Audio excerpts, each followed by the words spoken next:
Happy New Year, everybody. Welcome to AMA Air, the new and improved version. My name is Matt Ruddick. And I'm Claire Aldenheisen. Can you guys believe this set? I love it. It's awesome, right? We're from behind the desks. We are in easy chairs now. It's very talk show. I like it. We wanted to kind of make things a little more relaxed. We want to thank all of you guys at home for submitting your surveys and submitting your suggestions for the show. We've taken all of those suggestions and kind of pulled them all into a little ball, and out came the new and improved AMA Air, and we hope you guys enjoy it as much as I think we do. I love it personally. I think it's absolutely excellent. Yeah. So we've got a really jam-packed show today. We're going to try to get through this as quickly as possible.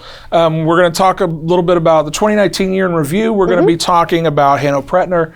We're going to talk about Joshua Bardwell, the FPV know-it-all. But first, we've got to start with not such happy news. We've gotten some developments from the FAA. I'm sure you guys have seen a little bit about it over the last couple of weeks.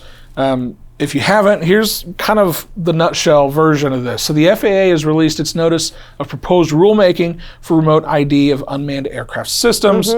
And according to the executive summary, there's going to be 3 ways you can comply with this new remote ID rules if this goes to fruition. If it happens. It's a big if. So for one, there's going to be the standard remote ID, which is going to be an onboard system that's going to be using our radio frequencies to transmit data that they need, as well as an internet-based version of that. So it's going to be kind of a 2-pronged approach on that. The second way is something called limited remote ID, which is basically you take out the radio frequency aspect of that and you're left with just the internet-based, which is going to be something on your smartphone most likely. However, there's some drawbacks to that. So the aircraft can only be 400 feet away from the controller at any given time. It's also, you have to maintain visual line of sight. So those are 2, I think, big caveats for a lot of people. Then, of course, the third is no remote ID at all, which on paper sounds great, except you're going to be limited to the 400-foot issue, the 400 feet away from the controller, as well as you're going to be limited to an FAA-recognized identification area, or FRIA. So that's essentially an area designated by the FAA as a place where you're allowed to fly. And of course, also, you have to maintain visual line of sight, so that means FPV is out.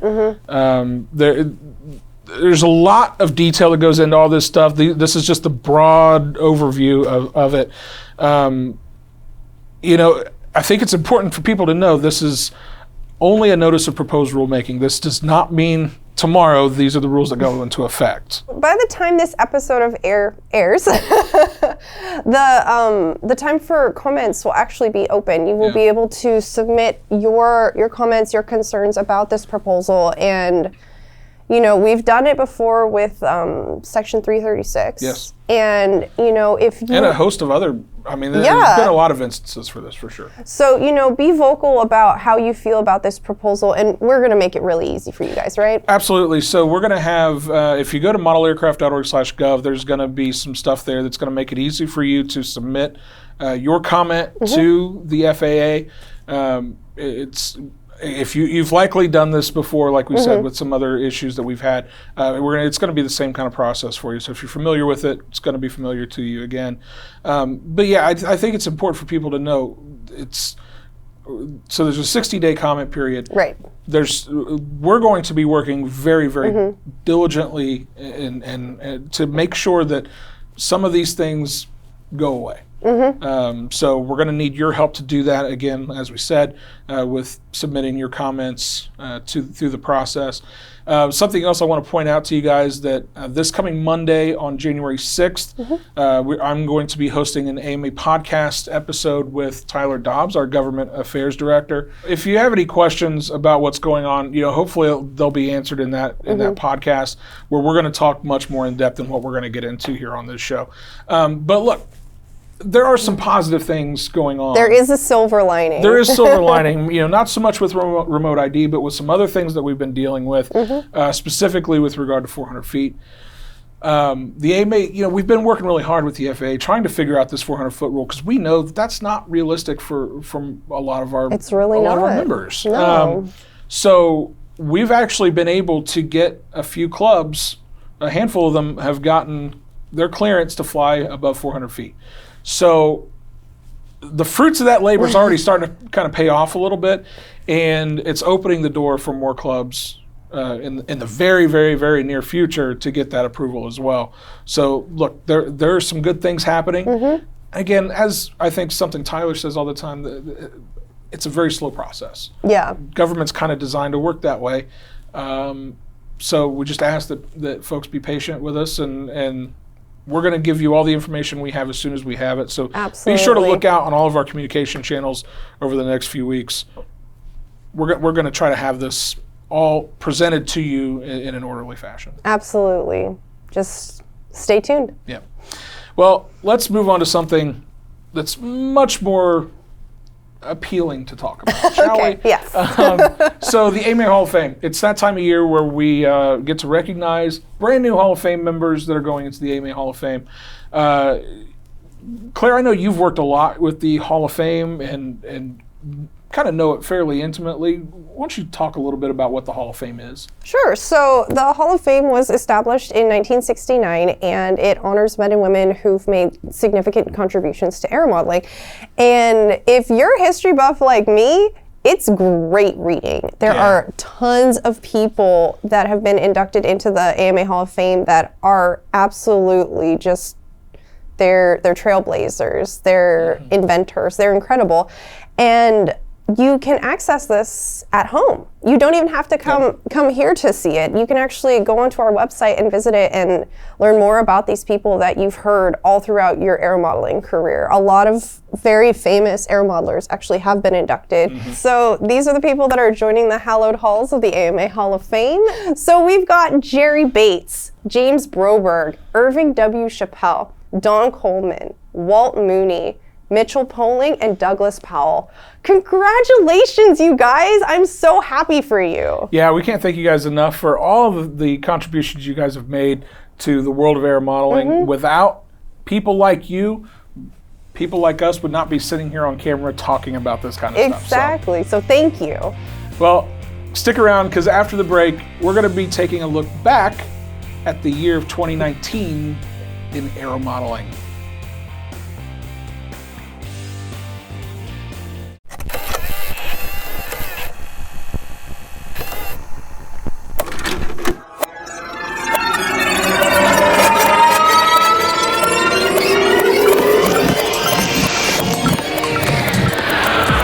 Hi, my name is Rhett Lambert. I'm a youth AMA member. I had the opportunity to be on the Dude Perfect show we were filming today. We kind of taught him how to do everything, the main things that you need to know in flying. He really wanted to design airplanes. That's what he really wanted. And he loved flying. So building the model airplanes made him understand about flying. So we are hosting our first big AMA sanctioned event June 1st here at the Innovation Center. We're looking to have anywhere between 50 to 75 pilots, or if not more, and looking to have over 250 plus people to be able to roam the grounds and get introduced to flight. Goggles down, thumbs up. Pilots, arm your quads.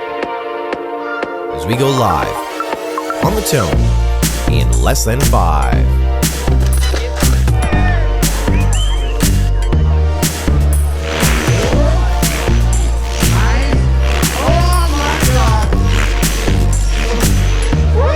Well, welcome back to another episode of Nats Demystified. We're out here on this beautiful day at the National Aero Modeling Championships, and we're at the Soaring Nats, and right here I've got Wally Adezek. Wally, thank you so much for joining us today. Thank you very much, Matt, and I'm telling you what, we're looking forward to demystifying soaring just a whole lot for you guys. I'm Joe Scully here at FPV Fest, the 6th edition of FPV Fest with Ready Made RC. We're at the Edgewater Air Park, and we're getting set for some drone racing tonight. It's been an exciting 3-4 days leading into this, and of course, it's 4 days of fun each and every year with FPV Fest. Tyler, thank you for joining us. Oh, you're welcome. I'm glad to be here. Thanks for having me. So the reason we're having this special episode, we've had some developments come up with our negotiations with the FAA, and we wanted to kind of talk a little bit about it more in depth. Chad with the Academy of Model Aeronautics. I'm here at AMA headquarters in the conference room. So I wanted to explain where we're at with altitude limits, where we're at with the FAA, and provide the clarity that I think a lot of our members are looking for where we stand at the moment.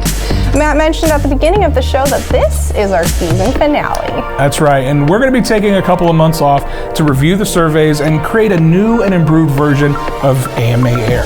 In the meantime, if you've not yet taken the survey, we will keep it online for you at air.modelaircraft.org, and AMA Air will return January the 1st.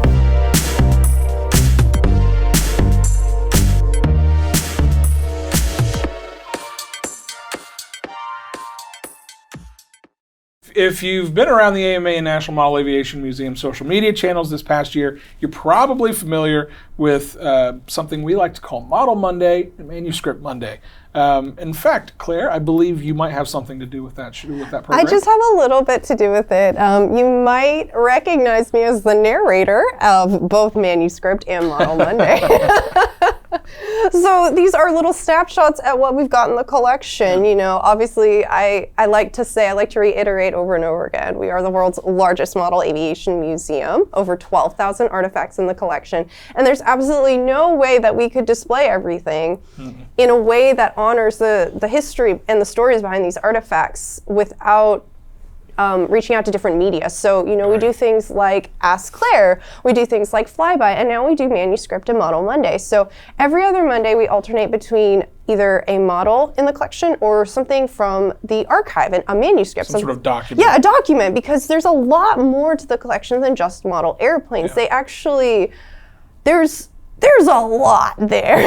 And so the whole point of Manuscript and Model Monday is so that if people don't have the time to watch a full episode of Flyby, or they can't sit down for Ask Claire, they can watch this very small tidbit and learn a little bit about a model that they might not have seen before, or a manuscript. And in a lot of cases, a lot of these models are even models that aren't on display. Exactly. Because there are so many things over there that there's just not physical room to display them. Exactly, and a lot of these things, you know, they're not structurally sound enough to be on display. Right. You know, they have to be put away in a folder or put in a dark, cold, quiet room, which is where, coincidentally, they keep me when I'm not on air.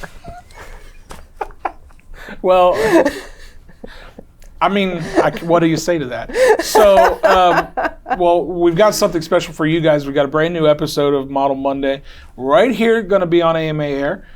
We can't wait to present this to you. We're going to show you a little bit about the Miss America for Model Monday.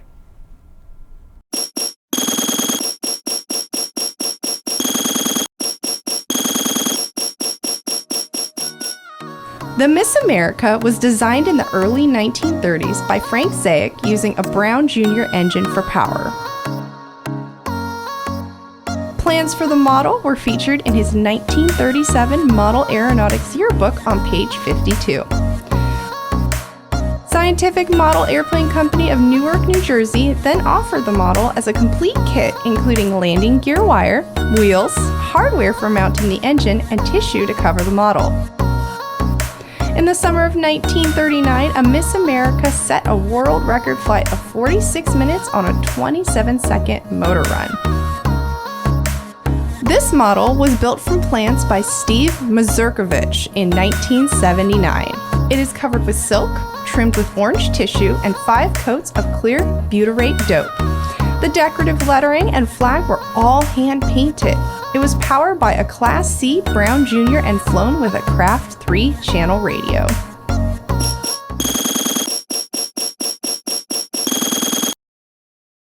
If you'd like to know more, come visit us at the National Model Aviation Museum.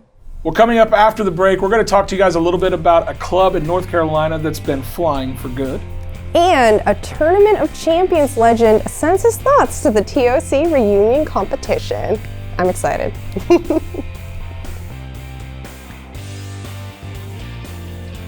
Well, the FPV know-it-all himself will soon be bringing his knowledge to the pages of Model Aviation magazine. Now, if you've spent any time in the FPV community, you've likely heard the name Joshua Bardwell. Well, he's going to be taking over the drone column in Model Aviation. Something I'm actually stepping away from that column. If you've read it before, thank you. That's going to be way better now because Joshua Bardwell is going to be taking that over. It's going to be every other month in Model Aviation starting in April of 2020. So stay tuned for that because there's going to be so much cool information in that column, I'm sure. I mean, he's literally a know-it-all, so. He's the actual FPV know-it-all. So, I mean, who else should be writing that other than him, I think, so. Can't argue with that. Exactly. Well, listen, every quarter we like to recognize a club that has gone above and beyond and shown that they epitomize the phrase flying for good. And today we want to recognize the Holly Springs Skyhawks Radio Control Club of Holly Springs, North Carolina. Their annual Wings Over Springs fly-in event raised $800 for Meg's Smile Foundation. Meg's is actually a charity that provides experiences to children that face serious disease and is local to the Holly Springs community. Yeah, we want to thank those guys so much for everything that they do for their community. I think it's been a 3-year annual event they've been supporting Meg's Foundation. So thank you guys again at the Holly Springs Skyhawks Radio Control Club. Keep on doing what you're doing and continue flying for good. Absolutely. Thank you so much. So you may have remembered we did a story a few months back about the Tournament of Champions Reunion Invitational. I remember the pink jackets. The pink jackets. I'm kind of obsessed with them. If you forgot the name, you certainly remembered the pink jackets. So one of the cool things about the Tournament of Champions is there was a specific guy, a specific competitor in the early days that was just dominant. Through those early competitions. His name was Hanno Pretner, someone who wasn't able to actually come to the Invitational as much as I think he and everyone else wanted him to be. But that doesn't mean he didn't make his presence felt. So during the competition, they actually received a letter from Hanno, and he kind of shared his thoughts about the TOC and the competitors themselves. And we were lucky enough to have somebody on hand recording that video, and we're going to show that to you guys right now. So this was an email. I guess it went back and forth from to and from Mark Radcliffe, but many thanks for your greetings via Peter Vessels. A lot of us know Peter. Peter Vessels couldn't make it. Peter is here for a visit in my house in Klagenfurt. Sorry if I didn't pronounce it right.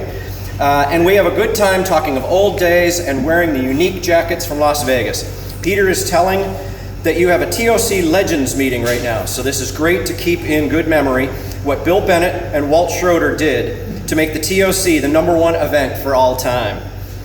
They wrote history, and I'm proud that I had a privilege to be part of that. I wish I could be there, but my physical situation does not allow that. So please, can you forward my very, very best regards to all the pilots and officials at your Legends TOC, wishing all the nice weather and good luck. Don't get mixed up on the sequences. Service, Hanno Pretner. Well, that's all we have for this week's episode of the all-new AMA Air. Thank you guys so much for watching. Thank you for tuning in, everybody, and let us know what you thought of the new format. If you missed the desk or not. I kind of miss it, but at the same time, I like this talk show format. So it's either or. It's up to you guys, I guess. Make sure you guys like, share, and subscribe. Absolutely. Hit that little notification bell. Like that's what the kids are doing these days. and of course, modelaircraft.org. If you want to learn more about the AMA, if you're not a member, go there. You can learn how to join what the AMA has to offer to you. So go do that as well.